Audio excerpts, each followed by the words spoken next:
এখন আছি মল্লিক ফিলিং স্টেশনে। এই যে আমাদের মিরপুরে দেখতে পাচ্ছেন পরিস্থিতি। বাংলাদেশে যেটা একবার শুরু হয় এর শেষ কোথায় বলা যায় না।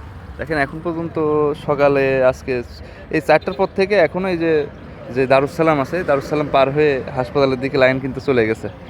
তো আরেকটা জিনিস বুঝতে পারি এই পর্যন্ত যা দেখেছি সেটা হচ্ছে বাংলাদেশে কোনো একটা সংকট হলে সেটা যে পূরণ হওয়া কতটা কঠিন, এই তেলের বিষয়টা যারা দেখছেন তারা বুঝবেন যে আসলে এইরকম প্রত্যেকটা ক্ষেত্রেই যেটা বাংলাদেশে একবার হপায় উঠবে সেটা নিয়ে মানে চলতে থাকে বাংলাদেশ।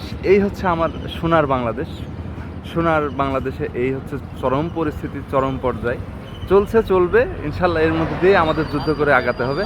সকলকে ধন্যবাদ। হিউম্যান সাপোর্ট 0.0 থেকে বলছিলাম। আজকে তেল দেওয়া হচ্ছে মিরপুর পাম্পে এবং আমলা পাম্পে, যেখান থেকে ইচ্ছা নিতে পারেন। ধন্যবাদ। আসসালামু আলাইকুম।